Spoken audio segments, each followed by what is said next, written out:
you remember where you were when you first heard that song?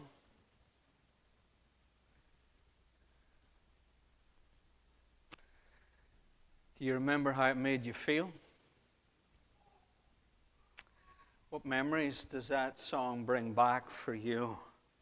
Or what even is this song about? Here's a little background to the song. The title came from the March for Boys Town, which is a community formed in 1917 by a Catholic priest named Father Edward Flanagan. It was a place where troubled boys would go, or homeless boys would go, to receive help. 1941, Father Flanagan came across a drawing, this one, of a boy carrying a younger boy on his back. And he believed that that image and that phrase captured the logo, the idea, the truth behind this boys' home. And so he was given permission and then commissioned a statue of the drawing with the inscription on it, "He ain't heavy, Father. He's my brother." And so the statue remains there. But then in 1979, girls were allowed to go, and the name was changed to the Girls and Boys Home, or Girls and Boys Town. The logo was updated, and a drawing of a girl carrying another girl was put on it. So as we continue our series on community, we're trying to discover a way of living where we're all better, and we're better together. And what I want us to focus on this week is this verse. There's that picture of the updated, a girl carrying a girl. This is the verse I'm going to work out of this morning. Carry each other's burdens, and in this way you will fulfill the law of Christ. Did you hear that? Did you see the text? Carry each other's burdens, and in this way fulfill the law of Christ. I'll come back to that verse. I would say shortly, but it might be a little longer than shortly. So during the time of Jesus, there were many religious people, and many people, religious people, who genuinely wanted to live right before God and before people. And some of those people were called Pharisees. But something happened to those people. Something happened to the Pharisees who wanted to live right before God. Something moved from their heart up to their head. Something was missing, and that something that was missing led them to become something that God didn't want them to become. Was it self-righteous? Maybe. Probably. Let's see what Jesus, who's God, has to say on the matter. Matthew 23, 1 through 4, I'm reading the English Standard Version. Then Jesus said to the crowds and to his disciples, "The scribes and the Pharisees sit on Moses' seat. So practice and observe what they tell you, but not what they do. For they preach, but do not practice. They tie up heavy burdens hard to bear and lay them on people's shoulders, but they themselves are not willing to move them with their finger." Listen to what the New Living Translation says. "So practice and obey what they tell you, but don't follow their example, for they don't practice what they teach. They crush people with impossible religious demands and never lift a finger to ease the burden." These deeply religious Pharisees didn't want to help anyone who had a burden, and on top of that, they put more on the people. You ever met any religious people like that? They tell you to live a certain way before God, but they don't. And when you cry out for help, they don't give you any. You ever experienced a religious person like that? Have you allowed yourself to be under a heavy burden that you are unable to bear? I'm sure you have. Listen to these freeing words, these good words from Jesus. Watch the text. Matthew 11, 28 through 30 says this. Watch it. "Come to me, Come to me, all you who are weary and burdened, and I'll give you rest. Take my yoke upon you and learn from me, for I am gentle and humble in heart, and you will find rest for your souls. For my yoke is easy and my burden is light. Can you imagine what those words would sound like to someone who was under what the Pharisees said? This is what the law of Moses teaches. This is how you need to live it out. Can you imagine what these words sounded like to those who couldn't bear what the Pharisees said the law of Moses taught? What do you think these verses, these words sounded like? What do you think they felt like? Who wants the Pharisee way?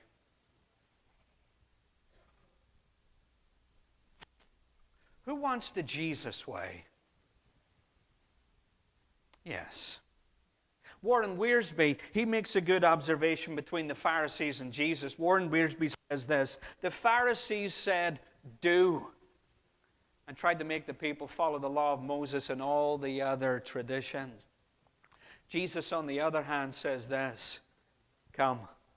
This is good. Come. It's an invitation. To come to Jesus means to trust Him. And the invitation is open to anyone who is exhausted and burdened. You exhausted? Burdened?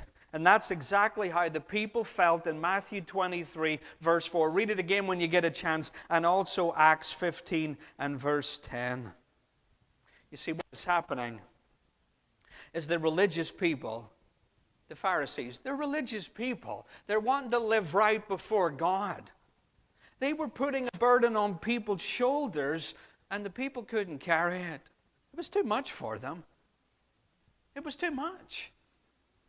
There was too much stress. And when there's too much stress on people, they don't act in good ways. Have you observed that? Do you see that? I'm sure you've seen what people under stress look like, and speak like, and act like. Have we look on the news channels, or even within your home, your own home, or in your neighborhood, and see what pressure will do to people, and how people who are under pressure, how they live, how they act, how they speak. So the religious people here, under the Pharisee way, couldn't deal with the stress. The weight of it was just too much. They couldn't bear the burden, and they didn't act in a good way. Does that make sense? So Jesus saw the pressure that the people were under and says to them, come to me. This is good news. Come to me, all you who are weary and burdened, and I will give you rest. Watch this. Take my yoke upon you and learn from me. Not the Pharisees. Learn from me. Look, if a person is under too much pressure, what do they want? If they're struggling to carry it, what do they want? They want it off them, don't they? Have you ever had to carry a big heavy weight? And you want it off. You don't want to carry it anymore. It's too much for you to bear. Or you want someone to say, hey, you want me to help you carry that? The word yoke is a metaphor for the law of Moses. And what Jesus is saying when he says, take my yoke upon you and learn from me. What Jesus is saying, let me tell you what my interpretation of the law is and live that out. Watch this from a sermon that Jesus preached, which is in Matthew 5 all the way through Matthew 7. Listen to some of the words. You've heard that it was said in the law of Moses, do not murder. But I tell you, my yoke says, my interpretation says what? Don't be angry. You've heard that it was said in the law of Moses, don't break your oath. But my interpretation, of the law. My yoke says what? Be a person of integrity. Let your yes be yes, and your no, no. You have heard that it was said in the law of Moses, eye for eye and tooth for tooth. But my yoke says, turn the other cheek. My yoke says, go the extra mile. You know, when you get a chance, read Matthew 5 all the way through Matthew chapter 7 to hear the whole sermon. It's a really good sermon. Wouldn't you agree that our neighbors need to see people who turn the other cheek? Wouldn't you agree that our neighbors need to see people who go the extra mile so that everybody, everyone will be better together? Imagine a neighborhood where people live that way. Wouldn't you want to be a part of that neighborhood? Wouldn't you? Can you see that taking Jesus' interpretation or his yoke is easier and lighter? Can you see that? It's not only easier and lighter, it's better. It's better for everyone. Better for living in community with other people. So what's Jesus saying? Come, accept my invitation. May we never forget, church. May we never forget the character it is of the one who's inviting us into a relationship. If anybody understands, he does. Yes? If anybody understands what we carry, he does. He understands how much we carry and how much pressure and stress we're under. We have to realize who is saying the words, come. It's Jesus, the one who sought our highest good, the agape love, who's got unquestionable love for us and showed it by going to the cross. So here's, I think, some important questions to ask. One you've heard many times before. But we need to ask this, we need to answer this in applying this truth of carrying one another's burdens. Here's a question that I've said many times from this pulpit, but something that we need to ask. What's it like to be you?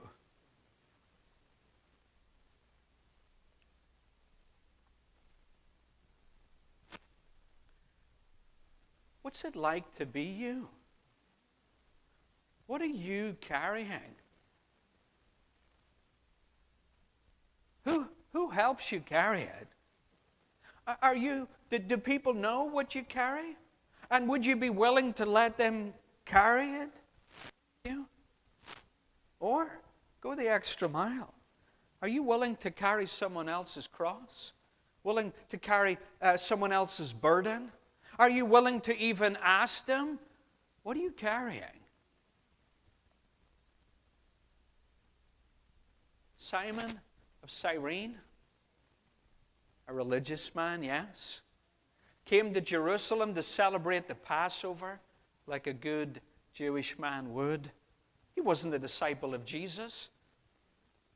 He was just living his life until a Roman soldier came and said, hey, you. Well, he said something like that, didn't he? Carry that man's cross with him. That man, he couldn't carry it. It's too much for him, wasn't it? Do you think Simon was put out? Do you think Simon was frustrated in any shape or form? He wasn't a disciple of Jesus. The thing is, and don't miss this, the thing is, if Simon knew whose cross he was carrying, or trying to help carry, and what that cross would accomplish, my. Yeah? If Simon only knew the cross he was helping to carry and what that cross would accomplish. Here's something for us to consider. I understand that getting interrupted from your work and the flow of your day can be very frustrating. It happens to me every so often. But what if I'm just dreaming and scheming here. What if God was using that interruption to get your attention? What if God was using that so we could all be better together? What if God was using that interruption to draw some other people to Him, and that for you to love your neighbor? Here's a question we all must ask ourselves. I know none of us want to help if we're being forced to. Yes? Anyone like to be forced to be helping someone else? No, we don't like that. Would you be willing to help if you weren't forced? Would you be willing to help the stranger and think of hospitality from last week's sermon, the love of stranger? Would we be willing to be used by God in the kingdom of God if it was for the sake of others? Would we be willing to carry someone else's burden in order to be better together? You see, we have to understand that everyone is carrying something. Yes? Yeah? Everyone is carrying something. And sometimes, it's too much for them to bear. And if I had to guess, they're carrying it alone. And when there's too much pressure on people, they don't act in good ways. Do you ever watch the news? I don't anymore. It's depressing, isn't it? It is. Though you have to try and find some information. As you watch the news, as you see the president, as you see black people or white people or mask wearers or non-mask wearers or doctors and nurses or mothers and fathers or people who are out there as essential workers or people who want to go into the store to get food, does you think any of them are under pressure? You think the president is under pressure? I'm not interested if you like him or not. Do you think he's under pressure? Do you think the politicians, do you think policemen and policewomen are under pressure? You think black people are under pressure? You think white people are under pressure? You think teachers are under pressures? You think husbands and wives and mothers and fathers and children are under pressure? You're not the only one who's under pressure. No matter if you agree with people or not. You think anyone around here is getting it easy under these conditions? Pandemic, home life, work life, marriage life, financial life, whatever life. You think people are under pressure? You think when people are under pressure, they don't act in right ways? Even an Irish person can get it. They see people are under pressure. And they don't act in right ways. And when I'm under pressure, I don't act in right ways, neither do you. Is there anyone willing to help? And if we did help, would we be better together? Would we be loving our neighbor? I think so. Here's a couple of teachings from the last several weeks. Week 1, we said, younger people are looking for community. They want community. And the older generation, there's still a lot they offer the younger generation who want to know how to live life. And the critical part of this is love, is seeking highest good of other people. Week 2 was said lots of people are looking for authentic, genuine relationships. And for the most part, they're just really living for themselves. And the solution to that is the Christians devote themselves to the apostles' teaching, fellowship, prayer, breaking of bread. Depending on how well we devote ourselves to those 4 things will determine how great an impact we're making on those inside of Christ and those outside of Christ. You remember that? Week 3, which was last week, I said fervent love from 1 Peter 4. Fervent love. It's a love that stretches itself out. fervent love stretches itself out and offers hospitality, seeking the stranger, the guest's highest good. That we all have gifts, and if we use them in the kingdom of God to bless and serve other people, what's going to happen from last week? God's going to be praised, and that's what we want from those inside and outside of Christ. This week, what we're seeing, and maybe you've heard it already, I'm going to wrap this thing up shortly. I'm going to get to Galatians 6:2, as I said. As we bless others and serve others, we do it in such a way that this here thing, that they walk around, we help them. We help them. Watch the text. Watch the text again. One more time. There it is. Carry each other's burdens, and in this way you will fulfill the law of Christ. Look, I'm confident that we were taught at a very early age, do it yourself, which is no bad thing. It's no bad thing. We should learn to do some things by ourselves. If we don't, we'll never grow. Yes? That makes sense, doesn't it? But wouldn't you agree that there is a danger in thinking, I don't need anyone else. I can do this by myself. You think there's a danger in that way of living? See, there's a point in all stages of life where people need other people to help them. A wee baby needs its parents. Yeah? We're not going to say, do it yourself. Right? We're not going to tell the wee baby, feed yourself. I can't even talk. How am I supposed to feed myself? I can't walk yet. Right? We're not going to do it yourself. As they get a little bit older, tie your own shoes. I don't know how to do it. Well, I'll show you. And then a little bit later, it's like, I need to learn how English words are all put together in sentences. I need to know how to count. Do it yourself. Now, we don't do that, do we? We say, go to school. We'll help you at home, but go to school and learn those things. And then on and on and on. And as people get a little bit older, a little bit more frail, and they don't have the strength, they need someone to help them. So all stages of life, people need help, yes? And where are those people? Where are those people who would help us so that we'd all be better together? Christian. You remember that time when you were walking down the road of life, crushed under the weight of your sin, and Jesus came beside you and said, I'll help you with that. Christian, you remember that? That's how we are to live, Christian.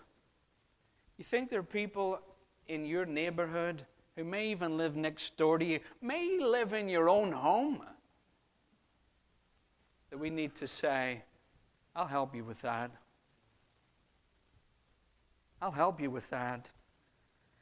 I'm not too sure why people use the words, I don't want to be a burden. You heard that? You heard that before? I don't want to be a burden to you. Why do people say that? Everybody's got them. The truth is though, some people are more than willing to help other people. God bless them. God bless you if you're that way. But are willing to allow themselves to be crushed under their own burden, but would say, I don't want to be a burden. That's not the way of Jesus, is it? It's not the way of Jesus at all. Is that what we've been taught by an early age? Do it yourself. I can't. It's very clear I can't. You just missed out on saying amen there. I won't say it again, okay? It's very clear that I can't do it myself. It's very clear that you can't do it yourself. And I'm looking for someone to say, hey, I can help you with that. Are you looking for someone to say, hey, let me shoulder that with you? Or are you thinking, I got this myself? And then you're crushed under the weight of it.